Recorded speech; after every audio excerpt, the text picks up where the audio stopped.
күлкісі, уайымсыздық дауысы бұрқ-сарқ қайнап жатқан бір ғана мекен бар ауылда. Ол мектеп.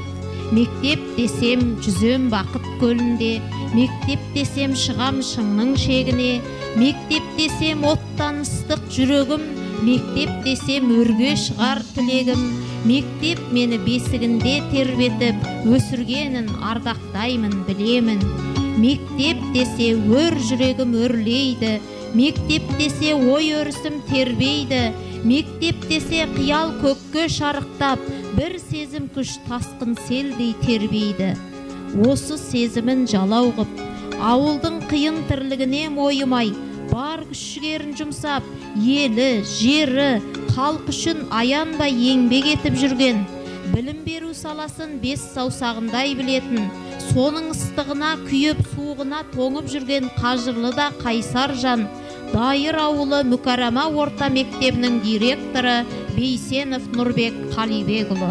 Міне, асыға басып бүгінде проблемасы шаш етектен ауыл мектебінің заман ағымынан қалмай, алға қарай аяқ басуына ат салыспаққа, егемен еліміздің зиялы ұрпақтарын тәрбиелеуге ат салысып жүрген ұжымындағы ұстаздар қауымымен, жүздерінен шуақ ертеңге деген сенім нұр ұялаған сүйікті шәкірттермен қауышпаққа, тағы да бір жұмыс күнін бастап, білім ордасына қарай алшаң басып келеді. Ел болатын ел бесігін түзейді. Қазақтың бесігі мектептері. Бесігі қолайлы қазақ баласын, білім уызын жалтақтамай қанып ішсе, мемлекетіміздің алдыңғы қатарға шығар ақиқат. Нұрбек Қалибекұлының ұстанған ұстанымы да осы. Бар мақсаты мектеп оқушыларының алаңсыз білім алуына қажетті жағдайларды жасау, ұстаздардың да жұмысына қамқор болу.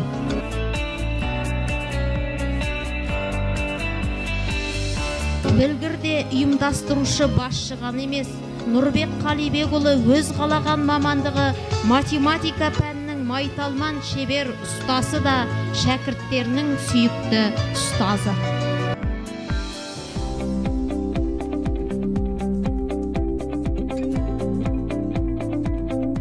Түңілсін деген қағиданы берік ұстанған Нұрбек Қалибекұлы ұстаздар мәртебесін көтеруге әрдайым көңіл бөліп келеді. Мұның айғағы жыл сайын мектепте дәстүрге айналған ұстаздар апталығы. Есімі мектебімізге берілген қарапайым ғана ұстаз ана Мүкәрама апамыздың 80 жылдық мерейтойын Жұбайбек Жұмаханұлының кітабына арналған тұсаукесер тойын, ардагер ұстаздарға арналған жыл сайынғы мерекелік кештердің өтуі мұның айғағы.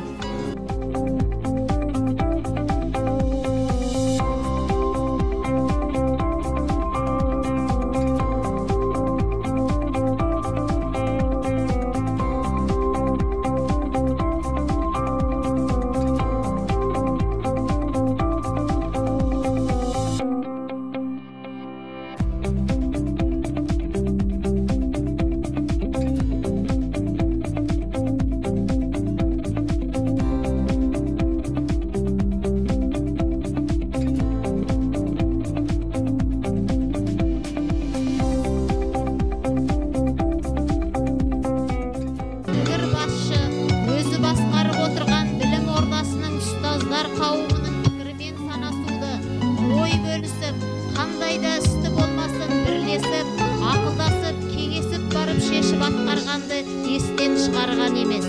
Әрбір педагогикалық кеңестегі қызу талқыланған мәселелер мен шешімдер өз нәтижесін беріп жатқаны да осы шеберліктің нәтижесі.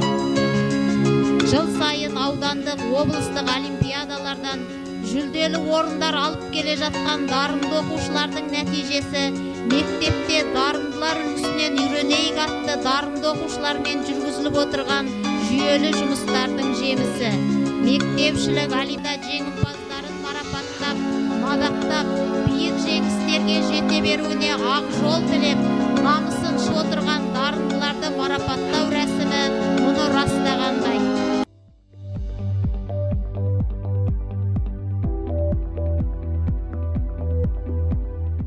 Мектеп оқушылары аудан бойынша мектептер арасында Ломоносов пен Әуезов деңгейінде 3-ші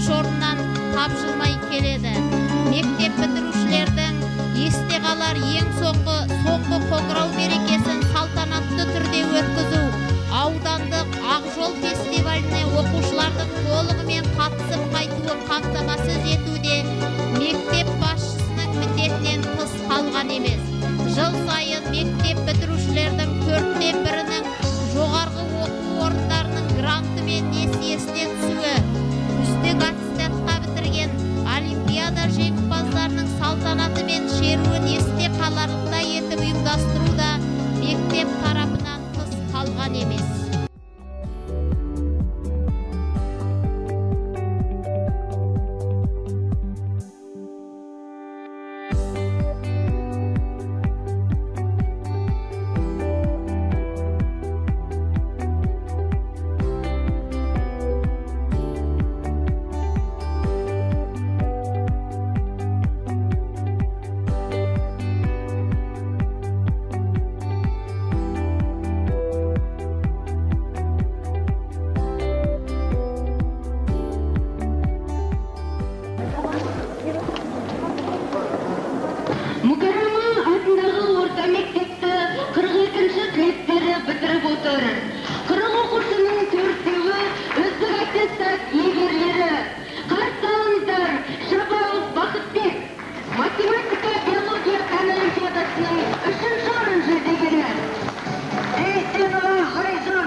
Мектепті бітіргендеріне 20 жыл толғанда қайта оралып, қамқор қолдарын, көмектерін көрсетіп жатқан мектеп түлектерінің игі бастамасының қасынан да әрдайым мектеп басшысы табылады.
Қатарынан Мүкәррәмә мектебінде өткен аудандық мектеп директорларының семинарында атап көрсетіліп, Нұрбек Қалибекұлының озық басшылық іс тәжірибесі аудан көлеміне таратылып паш етілді.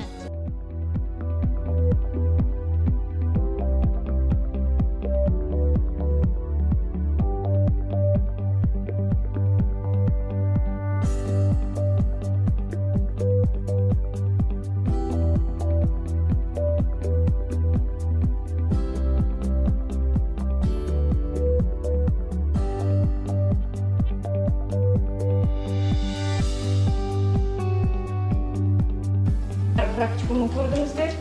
Жалпы 96 жылдан бері 5 жылдың ішінде мектеп 2 рет аудан көлеміндегі мектеп басшыларына семинар беріп отыр.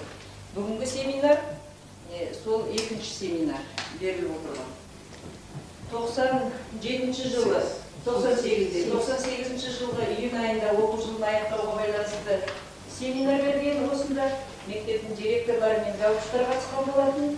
Ал бүгінгі күні тағы да сол семинардан кейінгі істелген істер, сол семинарда берілген ұсыныс пікірлерге байланысты мектеп әкімшілігінің атқарған істеріне қорытынды ретінде 3-ші жыл қайта көрсетіліп отыр.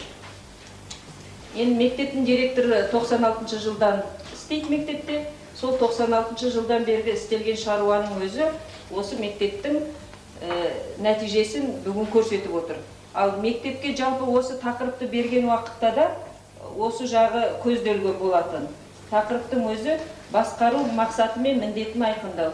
Кез келген басшы ең бірінші мектепке келген кезде осы басқарудың мақсаты не және оның алға қоятын міндеті не екендігін айқындап алса, ары қарай істің қалай көрсетсе деп жоспарлағанбыз. Бүгін енді міне көрген семинар бойынша осының барлығы көрсетілді ме деп ойлаймын. Жалпы 96 жылға дейін бұл мектептің ауласында тек қана аппақ сор шығып жататын жерді көретінбіз. Семинарларда берілген ұсыныстарда жалпы Дайыр ауылына ешқандай, оның ішінде мектептің ауласына ешқандай гүл өсіруге де болмайды, өсімдік өсіруге де болмайды деген пікірлер болған. 96 жылдан бері міне осы ең бірінші мектептің ауласынан бастап жұмыс істелді де, содан бері істеліп жатқан шаруа осы сортаң жерге де қандай өсімдіктер егіп, мектептің ауласын қалай гүлдендіруге болатындығын мектеп әкімшілігі өзі көрсете білді ме деп ойлаймын. Енді бүгінгі семинар өздеріңіз байқадыңыздар. Осының алдында 3 жыл бұрын ғана келгенде 98 жылы келгенде де өстіп мектепті мақтағанбыз. Бірақ ол деңгейден жетіп отырған барлықтарымыз өзіміз көзімізбен көрдік. Енді бұл жерде ең басты айта кететін нәрсе жалғаулықтың жоқтығы. Ешқайсымызды біз осы алдап осыны көрсетіп жіберейік дегеніміз байқалған жоқ. Себебі оқушылардың да жаңа айтып жатырмыз ғой, қайталап айтып олар мұғалімдердің әрекетінен, мектептің жұмыс істеу жүйесінен, кабинеттердің қандай әлемде жұмыс істеп отырғанын, одан кейін мына сыртқы ауланың қандай дәрежеде тұрғанын бәрі осының өзі айғақ. Сондықтан мен енді өзімнің бітірген мектебім болғаннан кейін осындай жетістік үшін өте қуанамын. Мектептің жалпы жүйелі жұмыс осы жаңа айтып жатқан басшылардың тиянақты жүйелі жұмыстарының нәтижесі деп бағалау керек.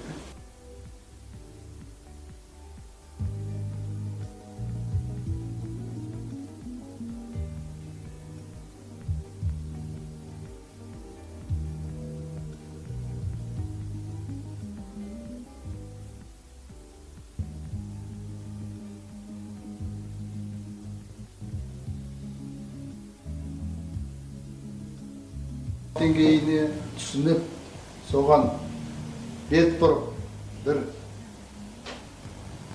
қол.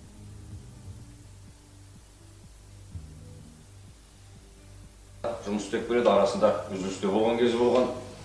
Бұл кісі осы ауылда ауылдық әкімшіліктің төрағасы болған. 5-6 жылдай бізден қол үзіп кетті, кейін қайтадан Қатарға келді. Одан адаптациядан өтіп, 1 жыл. Содан кейін мына мектептің басшылық жұмысына ауысып, мынандай неге салаға қайтадан сол рейтинге түсу деген оңай дүние емес. Өзі әңгідей бүккен бір ауылды басқарып тұрып, енді Нұрбекті өзі студент кезімізде білеміз. Сол кезде институтта Қатар оқығанбыз. Енді өзінің жұмысына тыңғылықты екенін, коллективке талап қоятынын, принципшіл екенін, жұмысты ұйымдастыра білетінін, мақсатты түрде проблеманы алдына қоя отырып ұйымдастыра білетінін бүгін өздеріңіздің алдарыңызда 3-ші рет көрсетіп отыр. Айтып жатыр, мен өзі Дайыр мектебін.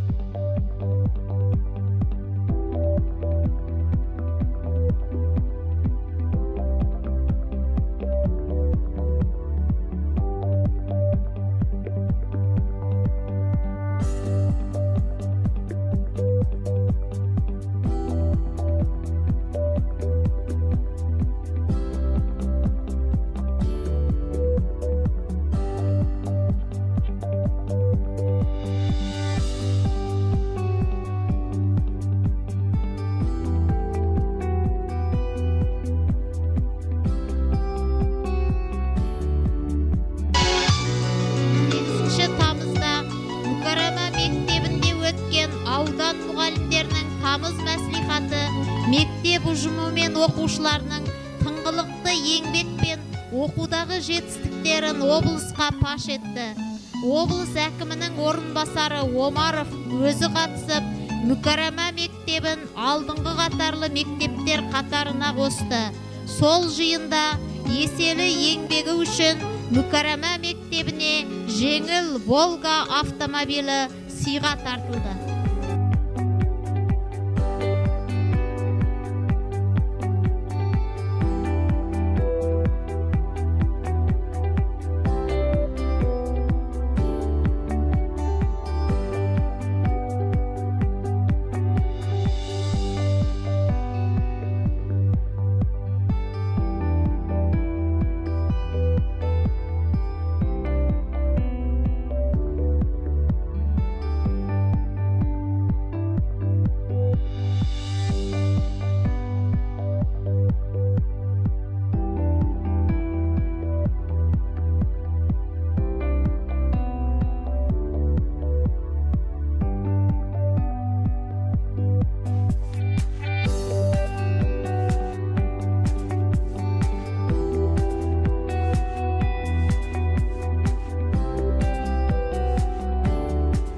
Дәстүрлі таныс кеңесіне қатысып отырған қонақтармен таныстырып кетуге рұқсат етіңіздер.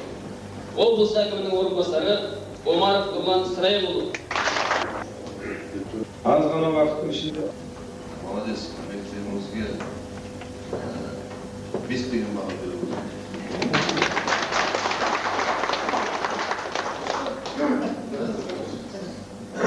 Егер жағдай болса,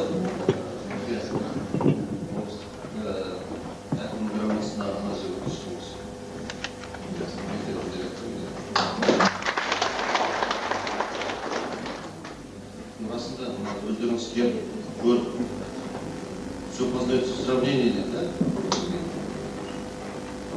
Такой вот язык. И вот когда вы видите, что делается у коллег, я думаю, что и вы тоже оттягиваетесь. Вчера кешегенде айналасында осындай өсімдіктер өсіп тамаша емес қой. Жөндеу жұмыстарын жүргізу, оны дамыту керек. Ал мектептің оқу тәрбиелік процесіне ауадай қажет жоқ. Жақсы түрде. Өткен жылы тамыз мәслихатын осы мектепте өткізген кезде облыс әкімінің орынбасары сол кездегі Омаров бұл кісіні Шығыс Қазақстан облысы әкімінің мақтау грамотасына ұсынған болатын. Әрине бұнау жаңағы бір жапырақ қағаз болғанымен бұның салмағы өте ауыр. Өйткені бұл алдымен облыс аудандағы ұсынылғаннан кейін аудандағы жаңағы наградтау комиссиясынан өтеді. Оның кейін облыста Абайдилдің өзі басқаратын наградтау комиссиясы бар. Сол комиссияны өтіп барып, міне біздің қолымызға осы сәуір айының басында тиді. Біз енді әтей осындай салтанатты жиында берейік деп бүгін міне алып келіп отыр, осы табыс етуге рұқсат етіңіздер. Шығыс Қазақстан облысының грамотасы Нұрбеков Бейсен, Мүкәрама атындағы орта мектеп директоры Зайсан ауданы. Білім беру жүйесіндегі көп жылғы жемісті еңбегі және жас ұрпақ тәрбиелеу мен оқыту ісіне қосқан елеулі үшін марапатталады. Шығыс Қазақстан облысының әкімі Абайдилден, Шығыс Қазақстан облысының мәслихатының хатшысы Ақаев.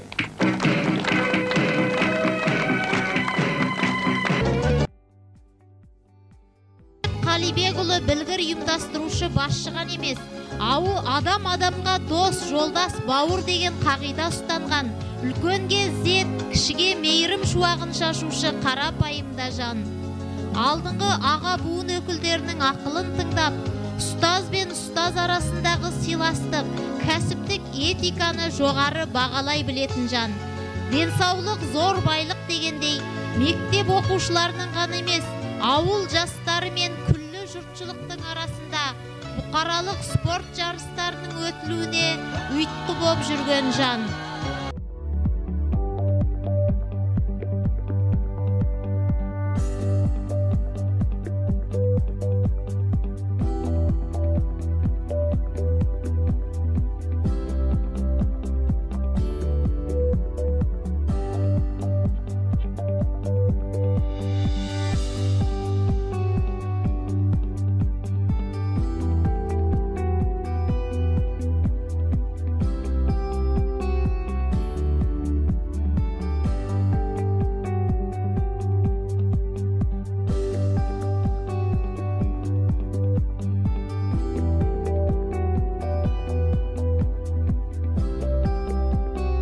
мектебинде окуучулар еңбек этип, өздөрүнүн окуу жылында алган билимдерин тажрыйбе жүзүндө иске асырады. Жыл сайын биз мектепте өндүрүстүк практикадан өтөбүз. Кыз бою биология фәнинен алган билимибизди осы практикада пайдаланабыз. Көкөнүстөрдү баптап өсүрөбүз. Мектеп окуучулардын жаз айында өндүрүстүк практикадан өтүүндөгү максаты окуучуларды еңбекке баулуу. Ауыл мектеп бітіретін әрбір шәкірт жермен жұмыс істей білу керек. Осы мақсатта оқушыларымыз жаз айында мектепте өндірістік практикадан өтеді. Мектепке мемлекеттік акты бойынша 73 гектар жер бөлініп берген. Осы жұмыстарды атқаруымызда аудан әкімі Бауыржан Торғайбекұлы мектептерге үлкен қамқорлық жасап кетті. Осыған қарамастан білім ошағында қосалқы шаруа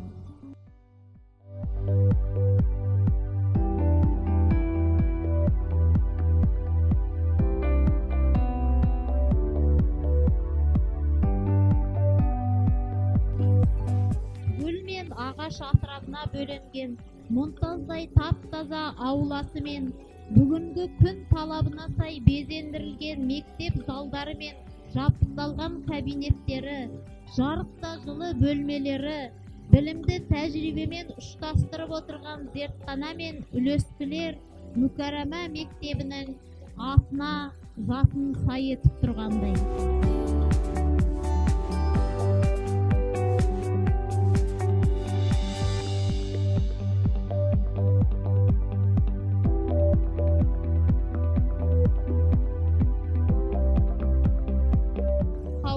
Дұрыс жұмыс істеу үшін мерекелік демалыстарын ұйымдастыруға да көңіл бөлуге уақыт таба білетін жан. Ертістің таза ауасына серуендеп қайтқан осы бір күн мың күнге азық болғандай.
Шама ой толқытар басшылық жұмыста жүрсе де, Нұрбек Қалибекұлы қанымызға тән имандылық, инабаттылық дәстүрлерімізді ешқашан естен шығарған емес.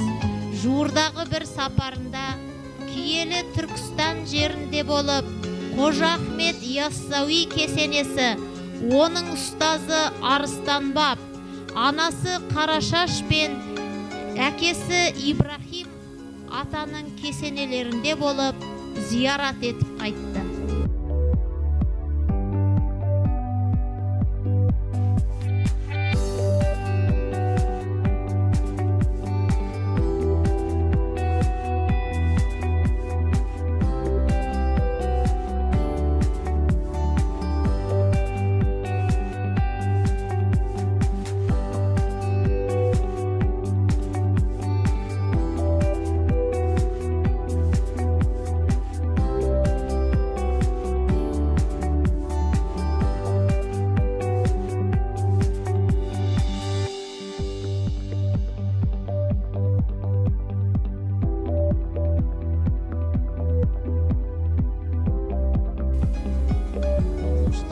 Үлескідегі тәжірибе жұмыстарының нәтижесін өздеріне көрсетіп отырған майталман басшы бүгінде жанұя жағдайы аз қамтылған 60 баланы қосалқы шаруашылықтың өнімінің есебінен және бюджет негізінде тегін ыстық тамақпен барлық оқушыларды буфеттік жүйемен қамтамасыз етіп отыр.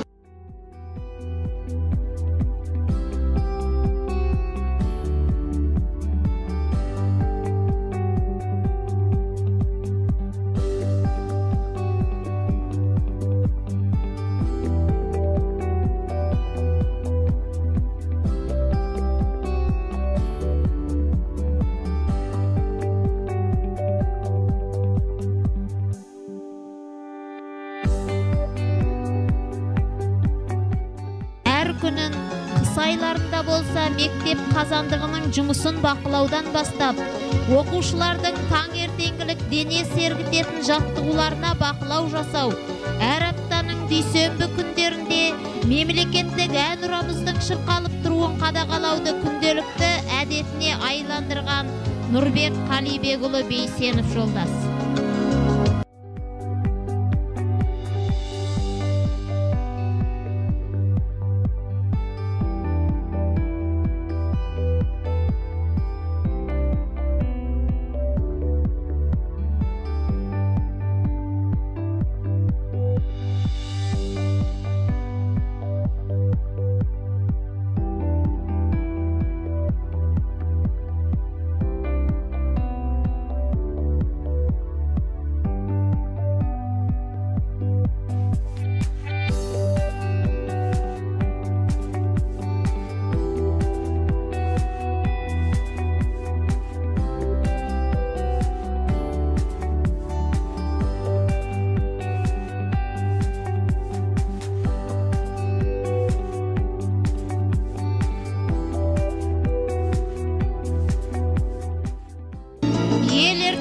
Болашақ ұрпақтың қамы үшін аянбай еңбек етіп жүрген аяулы азамат іскер басшы Нұрбек Қалибекұлын алда ертеңі бүгінге ұқсамайтын тағы да бір қиын да қызықты жұмыс күні, өмір өткелдері күтіп тұр.